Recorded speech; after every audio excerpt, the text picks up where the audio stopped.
بسم اللہ الرحمن الرحیم۔ السلام علیکم۔ سلطان صلاح الدین ایوبی رحمۃ اللہ علیہ کے دور سلطنت میں مصر کے اندر ایک غریب آدمی اپنے بیوی بچوں کے ساتھ رہتا تھا۔ وہ پیشے کے اعتبار سے موچی کا کام کرتا تھا۔ پھر ایک وقت ایسا آیا جب اس کے پاس گندم خریدنے کے لیے بھی پیسے نہیں تھے۔ اس نے اپنی بیوی سے کہا کہ وہ اس گاؤں سے ہجرت کر کے شہر جانا چاہتا ہے اور وہاں جا کر اپنی قسمت کو آزمانا چاہتا ہے۔ موچی اگلے دن شہر کی طرف روانہ ہو گیا۔ وہاں اس نے بازار جا کر آوازیں لگانا شروع کر دی، پرانے جوتوں کی مرمت کروا لو اور اپنے پرانے جوتے بالکل نئے جوتوں کی طرح چمکا لو۔ پہلے دن تو اسے کوئی کام نہ ملا۔ اگلے دن وہ شہر کی سڑکوں پر آواز لگاتے ہوئے گلی گلی گھوم رہا تھا۔ اچانک اسے پیچھے سے آواز آئی۔ اس نے مڑ کر دیکھا تو ایک بوڑھی عورت اپنا پرانا جوتا لیے کھڑی تھی۔ اس نے موچی سے کہا، اسے جوتے مرمت کر دو۔ اس نے بڑھیا کے گھر کے باہر پڑی کرسی پر بیٹھ کر اس کے جوتے کی مرمت کر دی۔ جب کام مکمل ہوا تو بڑھیا نے اس کی محنت کی قیمت پوچھی۔ اس نے کہا 1 سونے کا سکہ۔ اس نے اپنا تھیلا پکڑا، اگلی گلی میں چل پڑا۔ اچانک ایک اور خاتون کی آواز آئی اور اس نے بھی اسے اپنے جوتے مرمت کے لیے دے دیے۔ موچی نے اس کے جوتے کی مرمت کی اور اپنا معاوضہ لے کر چل پڑا۔ موچی نے محنت کر کے کچھ دنوں میں سونے کے سکے کما لیے، جن کے بعد اس نے گھر جانے کا فیصلہ کیا۔ اس نے 4 سکے کما لیے۔ ان میں سے 2 کا اس نے ایک گدھا خرید لیا اور باقی 2 سکے لے کر گھر کی طرف چل پڑا اور اپنا سامان گدھے پہ لاد دیا۔ اسے اپنے راستے سے ایک جنگل سے گزرنا پڑا اور وہاں اسے نئے ڈاکوؤں کا گروہ دیکھا تو پریشان ہو گیا۔ موچی دانش مند تھا۔ اس نے ہمت نہ ہاری اور ایک منصوبہ بنایا۔ اس نے ایک سونے کا سکہ گدھے کی گردن پر باندھ دیا اور چل پڑا۔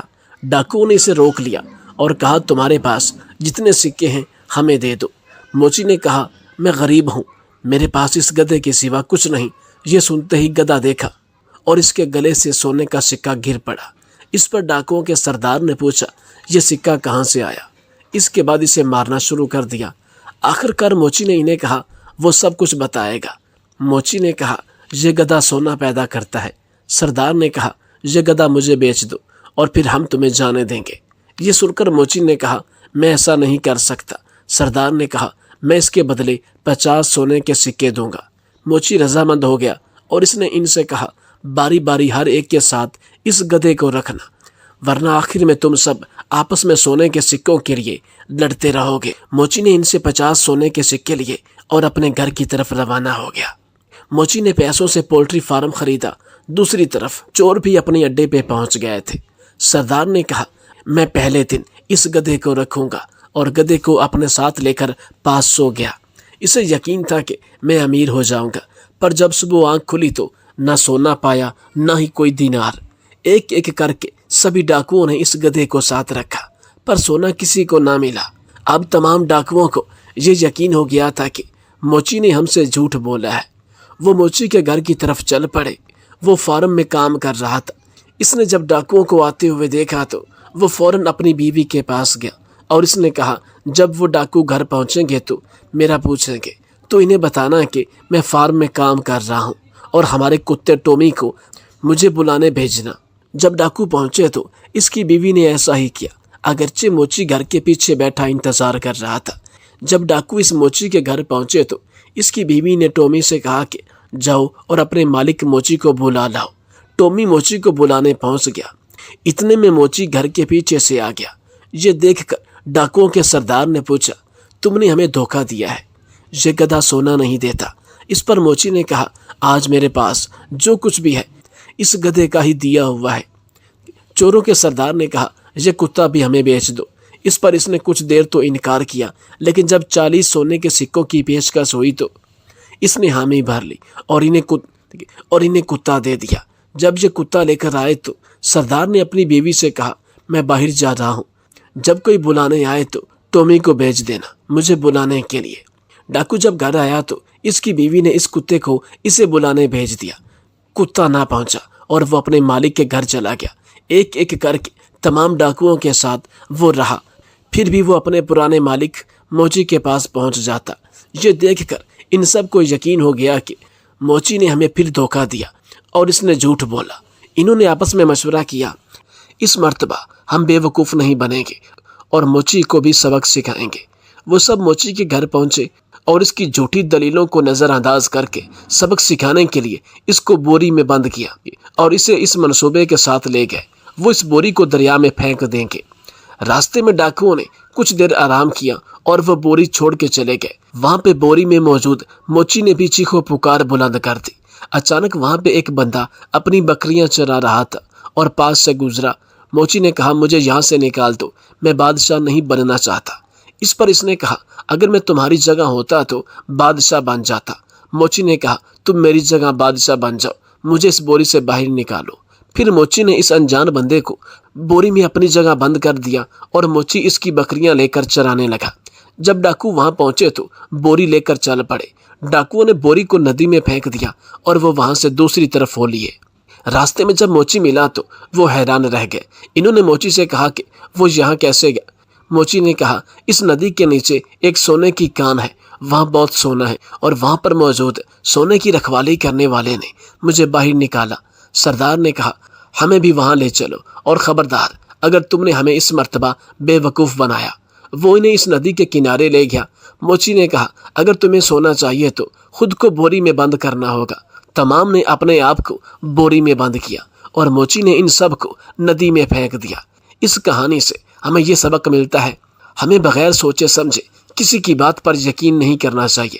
سب سے پہلے دوسرے بندے کی بات کا جائزہ لینا چاہیے اور سوچنا چاہیے اگر کوئی مشورہ دے رہا ہے تو اس کے پیچھے کوئی حقیقت ہے بھی یا نہیں۔ اگر ڈاکوؤں کی طرح کوئی بھی سوچے سمجھے بغیر یقین کر لے گا تو اس کا حال بھی ایسا ہی ہوگا جیسا کہ ڈاکوؤں کا ہوا۔ جب سلطان صلاح الدین ایوبی نے عیسائیوں کے بے شمار قبیلے فتح کر لیے تو ایک دفعہ مسلمانوں کے عالموں کا ایک گروہ اللہ تعالیٰ کے پیغام کی دعوت دیتے ہوئے یعنی حضور صلی اللہ علیہ وسلم کی زندگی کے بارے میں تبلیغ کرتے ہوئے ایک یہودی قبیلے میں پہنچ گئے۔ جب یہودی قبیلے والوں نے مسلمان علماء کا حلیہ دیکھا تو انہوں نے ان کو اپنے قبیلے میں داخل نہیں ہونے دیا۔ مسلمان عالموں کے گروہ میں سے ایک ذاکر نامی عالم نے کہا کہ ہم آپ تک اللہ رسول کی بات پہنچانے آئے ہیں، پھر ہم چلے جائیں گے۔ ہم آپ میں سے کسی کو کوئی نقصان نہیں پہنچانا چاہتے، لیکن یہ قبیلے والے باضد تھے کہ تم مسلمان ہمارے قبیلے میں داخل نہیں ہو سکتے، تم لوگ ہمیں گمراہ کرنے کی نیت سے آئے ہو۔ اتنے میں ایک یہودی عالم جو کافی بڑی عمر کا تھا، اس نے ان تمام یہودی قبیلے والوں کو چپ کرایا اور ان مسلمان عالموں سے مخاطب ہوتے ہوئے کہنے لگا تم اپنے رسول صلی اللہ علیہ وسلم کی زندگی کے بارے میں ہم سب کو بتانا چاہتے ہو؟ ذاکر نامی عالم نے کہا جی بالکل، بس اور کچھ نہیں۔ اس یہودی بزرگ عالم نے کہا کہ اچھا یہ بتاؤ کہ جس نبی کا پیغام آپ پہنچانے آئے ہو اس نبی کا تو کوئی استاد نہیں، اس نے تو کسی انسان سے علم حاصل نہیں کیا، یعنی کہ کسی مکتب میں نہیں پڑھا، تو پھر اسے دنیا جہاں کے علوم کیسے مل گئے؟ یہ سوال سنتے ہی تمام مسلمان علماء اور ان کا سربراہ ذاکر نامی عالم سب خاموش ہو گئے۔ دوبارہ پھر سے اس یہودی بزرگ عالم نے کہا کہ یہ بتاؤ کہ تمہارے نبی صلی اللہ علیہ وسلم کا سینہ مبارک کتنی بار چاک کیا گیا اور کیوں، کس مقصد کے لیے چاک کیا گیا، یعنی کہ سینے مبارک کو چیر کیوں لگائے گئے اور پھر ان زخموں کو کیسے بھرا گیا اور ان کا سینہ مبارک چاک کرنا کیوں ضروری تھا؟ یہ سنتے ہی تمام مسلمان عالموں کا گروہ خاموش ہو گیا، کیونکہ یہ عالم ان سوالوں سے ناواقف تھے اور ان کے جوابات نہیں جانتے تھے۔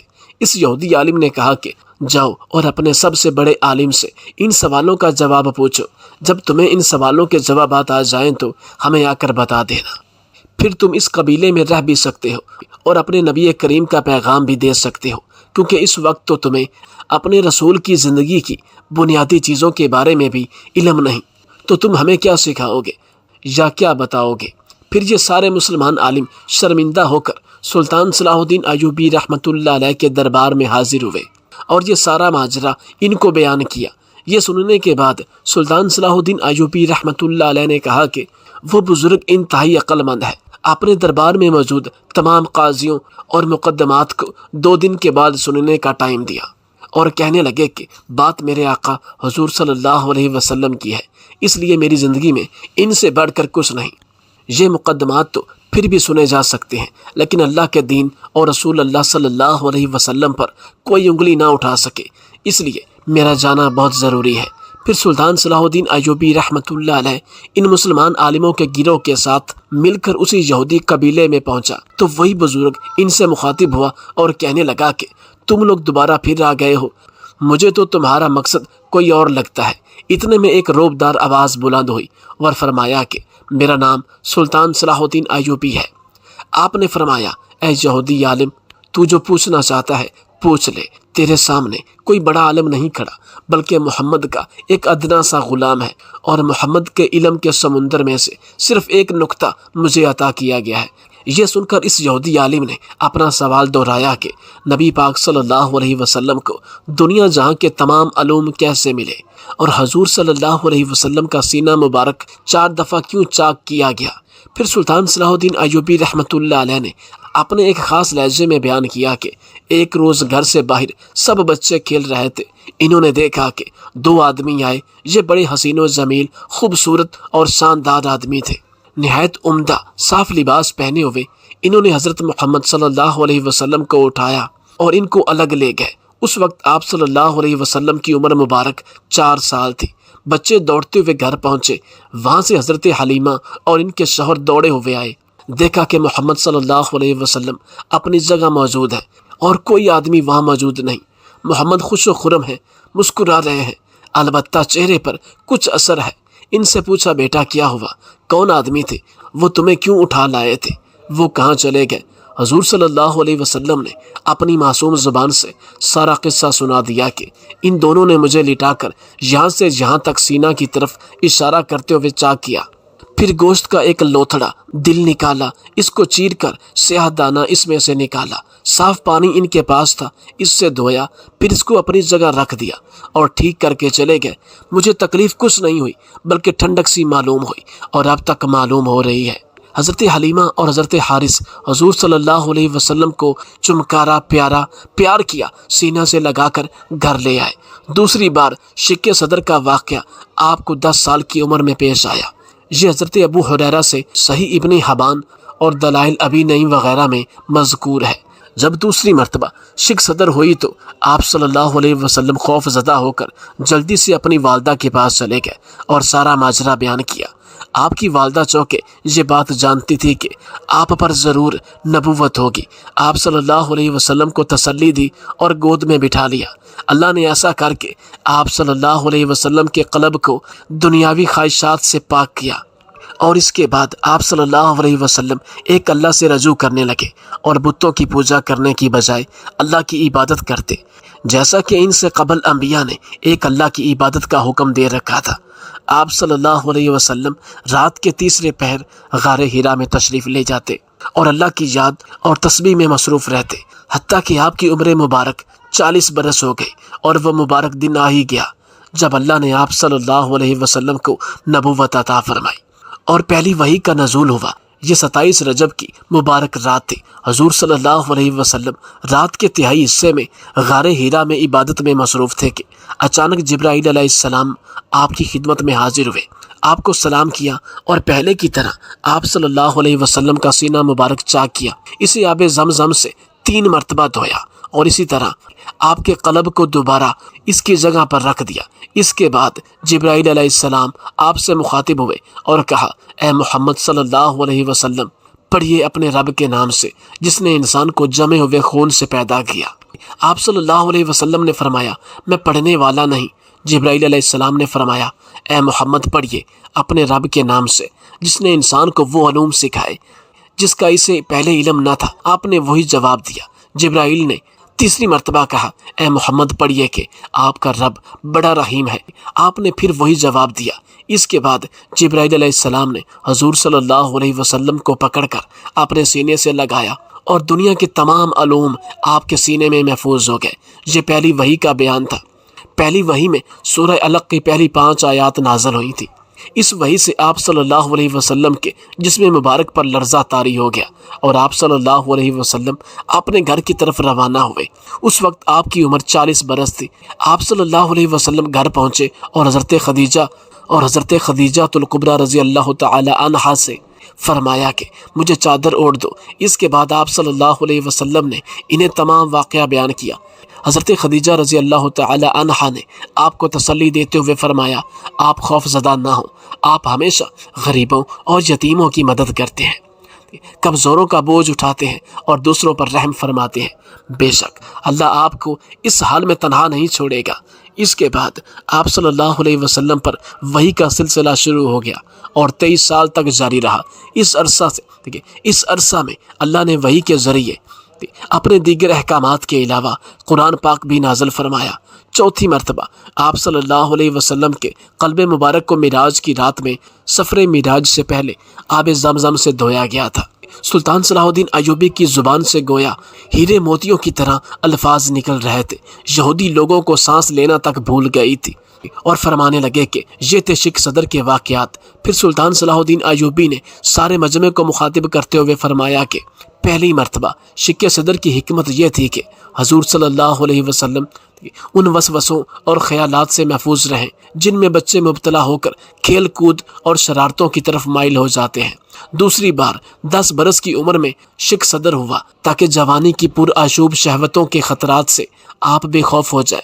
تیسری بار غار ہیرا میں شک صدر ہوا اور آپ صلی اللہ علیہ وسلم کے قلب میں نور سکینہ بھر دیا گیا تاکہ آپ وہی الہی کے عظیم اور گراں بار بوجھ کو برداشت کر سکے۔ چوتھی مرتبہ شب معراج میں آپ صلی اللہ علیہ وسلم کا مبارک سینہ چاک کر کے نور و حکمت کے خزانوں سے معمور کیا گیا تاکہ آپ حضور صلی اللہ علیہ وسلم کے قلب مبارک میں اتنی وسعت اور صلاحیت پیدا ہو جائے کہ آپ دیدار الہی کی تجلیوں اور کلام ربانی کی ہیبتوں اور عظمتوں کے متحمل ہو سکے۔ سیرت مصطفیٰ اس واقعہ کا نام شرح صدر بھی ہے، شک صدر بھی ہے۔ سلطان صلاح الدین ایوبی رحمۃ اللہ علیہ کا یہ نہایت ایمان افروز اور علم سے بھرپور بیان سن کر وہ یہودی بزرگ اور وہ سارا قبیلہ مسلمان ہو گیا، اور یہ وہ قبیلہ ہے جسے سلطان صلاح الدین ایوبی نے بغیر کسی جنگ کے فتح کیا تھا۔ اس میں کوئی شک نہیں کہ نبی اکرم صلی اللہ علیہ وسلم کی حیات طیبہ کے واقعات بیان کرتے کرتے انسان کی زندگی تو ختم ہو سکتی ہے لیکن ان کی شان نہیں۔ ایک دفعہ سلطان صلاح الدین ایوبی رحمۃ اللہ علیہ کا گزر مصر کے ایک قدیم قبیلے جداوا سے ہوا۔ سفر میں ہی ظہر کی نماز کا وقت ہوا تو سلطان اس قبیلہ کی مسجد میں گئے۔ مؤذن نے اذان دی لیکن اس کے بعد صرف ایک بزرگ کے علاوہ اور کوئی شخص مسجد میں نماز پڑھنے نہیں آیا۔ سلطان نے پوچھا کہ یہ گھر مسلمانوں کے ہیں؟ تو مؤذن نے کہا کہ جی ہاں، یہ گھر مسلمانوں کے ہیں۔ سلطان نے کہا کہ قبیلے میں سب خیریت ہے؟ مؤذن نے کہا کہ جی، ہر روز کا معمول ہے، آپ مسافر ہیں لہٰذا آپ کو نہیں پتہ۔ سلطان نے مؤذن سے کہا کہ آپ خاموش ہو جائیں۔ پھر سلطان اس مؤذن کو مارنے لگے جس سے یہ بلند آوازیں نکالنے لگا تو اچانک پورا قبیلہ مسجد میں امڑ آیا۔ پھر ان سب نے سلطان کو پکڑ کر ایک دفعہ سلطان صلاح الدین ایوبی رحمۃ اللہ علیہ کا گزر مصر کے انتہائی قدیم قبیلے جداوا سے ہوا۔ سلطان اس وقت اپنے دربار سے نکل کر منصورہ شہر کی طرف جا رہے تھے۔ راستے میں ظہر کی نماز کا وقت ہوا تو آپ اس قبیلہ کی مسجد میں گئے۔ چونکہ اس وقت آپ نے بیس بدلا ہوا تھا، ایسے ہی آپ مسجد پہنچے، اپنے گھوڑا کو باہر ایک درخت کے ساتھ باندھا، اندر گئے تو دیکھا کہ ایک شخص اذان دے رہا ہے۔ اس مسجد کے ارد گرد کافی گھر موجود تھے۔ سلطان نے بھی وضو کیا، پھر بیٹھ گئے۔ کچھ دیر بعد سلطان نے مؤذن سے کہا کہ جماعت کا وقت ہو چکا ہے لیکن مسجد میں آپ کے سوا کوئی نمازی نہیں آیا، اس کی کیا وجہ ہے؟ قبیلہ میں سب خیریت تو ہے؟ وہ مؤذن نہیں جانتا تھا کہ یہ اس سلطنت کے سلطان ہے۔ اس نے کہا کہ بھائی صاحب، اس مسجد میں بس اتنے ہی نمازی آتے ہیں، کبھی 2 کبھی 3 اور بعض دفعہ تو میں اکیلا ہی نماز پڑھ کے چلا جاتا ہوں۔ سلطان نے کہا کہ کیا یہ ارد گرد گھر مسلمانوں کے ہیں؟ مؤذن نے ٹھنڈیا بھر کر کہا کہ جی ہاں، میں نے کئی دفعہ اعلانات کیے ہیں، لوگوں کو اللہ کے گھر آنے کی دعوت دی ہے، کوئی آتا ہے کوئی نہیں آتا، اپنی مرضی کرتے ہیں، اب میں کسی پر زور زبردستی تو نہیں کر سکتا۔ قصہ مختصر یہ کہ سلطان نے کچھ دیر بعد دوبارہ پھر اذان دے دی۔ دوسری دفعہ اذان سن کر تقریباً سارا قبیلہ ہی مسجد میں امڑ آیا۔ ہر کوئی یہی کہہ رہا تھا کہ دوسری مرتبہ اذان کس نے دی ہے۔ چند لوگ مؤذن سے جھگڑنے لگے تو مؤذن نے کہا کہ میں نے دوسری مرتبہ اذان نہیں دی بلکہ یہ مسافر ہے جس نے اذان دی ہے۔ میں بھی آپ کی طرح ان سے پوچھ رہا تھا لیکن یہ کچھ بتا نہیں رہے تھے۔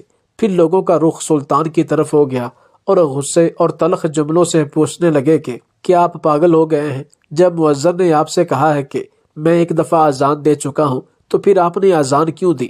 جب سلطان نے اپنی پگڑی والے کپڑے کو اپنے چہرے سے ہٹایا تو چند لوگوں نے انہیں پہچان لیا کہ یہ تو سلطان صلاح الدین ایوبی ہیں۔ وہ دوڑ کر سلطان کے پاس آئے اور ان سے معذرت کرنے لگے کہ ہم نے آپ کے ساتھ گستاخانہ رویہ رکھا، ہم معافی چاہتے ہیں۔ جب لوگوں نے یہ الفاظ سنے تو ایک سناٹا چھا گیا، تمام لوگ، تمام قبیلے والے خاموش ہو گئے۔ سلطان نے کہا کہ جب پہلی بار اذان ہوئی تو کوئی نہیں آیا، اور دوبارہ اذان کیوں ہوئی اس پر سب آ گئے ہو، سب جھگڑنے لگے ہو، ہر کوئی اتنے تلخ رویے سے، اتنے غصے سے بول رہا ہے۔ کیا تم لوگ مسلمان نہیں ہو؟ کیا یہ اللہ کا گھر نہیں؟ اللہ نے تمہارے گھر کو آباد کیا ہے اور تم نے اللہ کے گھر کو ویران کر دیا ہے، تم کیسے مسلمان ہو؟ سلطان نے کہا کہ جس نے یہ سب کچھ تمہیں دیا، یہ زمین دی جہاں تم آرام سے رہتے ہو، تم آزاد ہو، تمہارا سربراہ مسلمان ہے، تمہیں کوئی تنگی نہیں، تو تم اس خدا کو بھول گئے ہو کیا؟ سلطان کے یہ الفاظ سن کر پورے قبیلے کے سر شرم سے جھک گئے اور ہر کوئی آنکھیں جھکا رہا تھا۔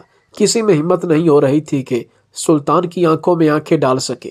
پھر ایک بزرگ بولا کہ ہم آپ سے وعدہ کرتے ہیں کہ آج کے بعد 5 وقت کی نماز اس مسجد میں ادا کریں گے۔